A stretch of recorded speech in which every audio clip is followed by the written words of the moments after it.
Voltamos a estar consigo para mais alguns apontamentos nesta semana e que estão relacionados com o tema central do nosso estudo do trimestre, o Espírito Santo e a espiritualidade. Na semana passada vimos o quanto necessitamos do Espírito de Deus para que exista unidade na Igreja e hoje falaremos de uma ferramenta que temos à nossa disposição e que pode mudar completamente a nossa vida.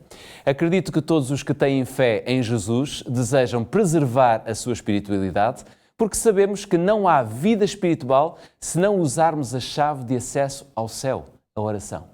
Significa que espiritualidade e oração andam sempre de mãos dadas. A primeira certeza que podemos ter ou que podemos reter neste apontamento da semana é que as nossas orações feitas com fé têm sempre um filtro divino que torna aceitável aquilo que colocamos nas nossas orações. Veja o que nos diz Romanos capítulo 8, versículos 26 e também o 27. Nós podemos ler nesta passagem que, do mesmo modo, também o Espírito nos ajuda na fraqueza, porque não sabemos o que havemos de pedir como convém, mas o Espírito mesmo intercede por nós. Fantástico, não acha? A pessoa de Deus que escuta em primeiro lugar a nossa oração é o Espírito Santo. É Ele que tem a preocupação de nos ajudar a pedir o que temos necessidade. Já pensou alguma vez que sempre que você ora, essa vontade nasce de um toque de amor que o Espírito lhe dá? Já pensou nisso? Sem dúvida, a oração feita com fé aproxima-nos de Deus e eleva-nos à sua presença. Infelizmente, muitas orações são guiadas por motivos muito questionáveis. Passamos mais a pedir do que a agradecer e isso leva a que as nossas orações não sejam um cheiro suave para Deus. Por que isto acontece? Simplesmente porque o nosso coração não está focado com as nossas reais necessidades. Há um princípio na Bíblia que pode corrigir o nosso foco de interesse. Leia comigo em João capítulo 15, versículo 7. João capítulo 15, versículo 7, o apóstolo diz: se vós estiverdes em mim e as minhas palavras estiverem em vós, pedireis o que quiserdes e vos será feito. Onde deve estar então o nosso foco de interesse? Em Deus, para podermos pedir e termos a bênção de podermos receber. Deus está interessado em todos os nossos aspectos da nossa vida.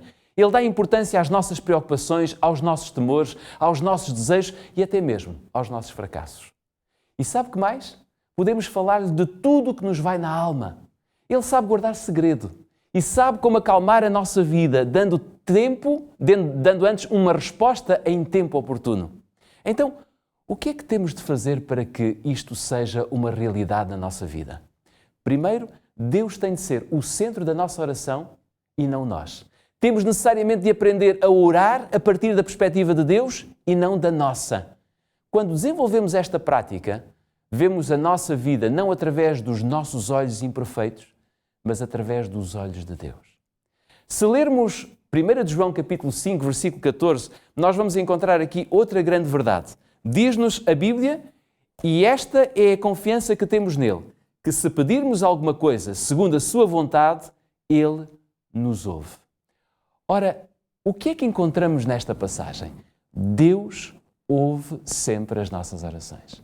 Então a pergunta que poderá estar no seu pensamento agora provavelmente é esta: mas nem sempre Ele responde. É verdade? Mas a Bíblia também enumera algumas razões para que Deus não atenda todos os nossos pedidos. Leia o Salmo 66, versículo 18 comigo. É o próprio salmista quem fala e diz assim: se eu atender à iniquidade do meu coração, o Senhor não me ouvirá. Esta foi a conclusão do salmista. E se lermos também Isaías capítulo 59, versículos 1 e 2, nós podemos ler e diz: eis que a mão do Senhor não está encolhida para que não possa salvar, nem agravado o seu ouvido para que não possa ouvir, mas as vossas iniquidades fazem separação entre vós e o vosso Deus, e os vossos pecados encobrem o rosto de vós para que não vos ouça. Deus está pronto para escutar e atender as nossas orações. Porém, estes dois homens da Bíblia chegaram à mesma conclusão. Deus não pode atender pedidos se não estivermos dispostos a submeter plenamente a nossa vontade a Deus.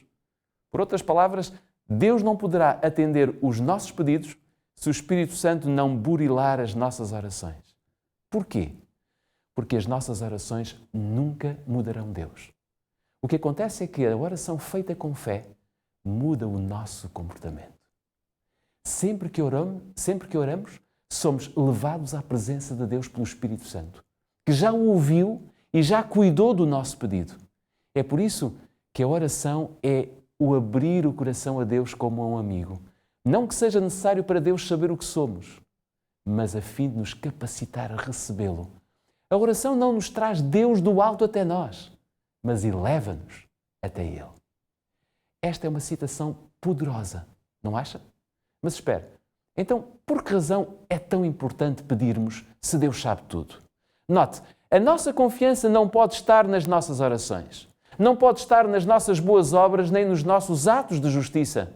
Deus deseja medir o tamanho da nossa confiança para que vejamos se ela já é ou não do tamanho de um grão de mostarda.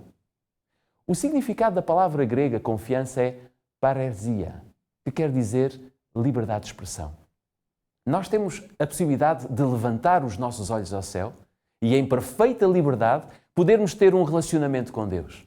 O profeta Joel coloca-nos um grande desafio sempre que desejamos falar com Deus. Veja o que está escrito em Joel, capítulo 2, para podermos ver aquilo que realmente o Senhor Deus nos dá. Joel, capítulo 2, versículo 13 diz: rasgai o vosso coração e não apenas as vossas vestes, e convertei-vos ao Senhor vosso Deus. Quando a nossa oração segue este princípio, podemos acreditar que a seu tempo Deus se comunicará conosco. Só é preciso ter fé. O escritor do livro aos Hebreus diz-nos que sem fé é impossível agradar a Deus, porque pedir é uma virtude, mas ter fé é fundamental para que Deus responda aos nossos pedidos. Se lermos ainda Tiago capítulo 1, versículo 6 a 8, veja o que o apóstolo Tiago nos diz quando afirma: peça, porém, com fé, nada duvidando, porque o que duvida é semelhante à onda do mar, que é levada pelo vento e lançada de uma para outra parte. Não pense tal homem que receberá do Senhor alguma coisa. O homem de coração vacilante é inconstante em todos os seus caminhos. Se vamos a Deus, temos de acreditar que Ele existe e que Ele vai galardoar aqueles que o buscam. A oração eficaz tem de ser acompanhada pela crença não só de que Deus pode responder, mas que Ele vai fazê-lo de acordo com a sua vontade divina. Qual deve ser o pedido principal? Eu diria permanente nas nossas orações. Há duas passagens bíblicas que eu gostaria de ler consigo. Uma delas encontra-se em Efésios, capítulo 3, versículo 16. Paulo diz: segundo as riquezas da sua glória, vos conceda que sejais corroborados com poder pelo seu Espírito no homem interior. E em Atos capítulo 2, versículo 38, nós lemos: arrependei-vos e cada um de vós seja batizado em nome de Jesus Cristo para perdão dos pecados e recebereis o dom do Espírito Santo. Veja, Salomão, em vez de pedir mais do que riquezas, pediu mais a presença do Espírito Santo na sua vida. Pediu a dobrar. Porquê? Porque o Espírito Santo, porque a bênção do Espírito Santo traz consigo todas as outras bênçãos. Pedro é claro quando fala do processo para recebermos o Espírito de Deus em grande medida. Primeiro, precisamos de nos arrepender e de submeter a nossa vida totalmente a Jesus. Depois disso, com a oração fervorosa, mostramos o interesse de cumprir as condições sob as quais Deus prometeu dar o seu Espírito Santo.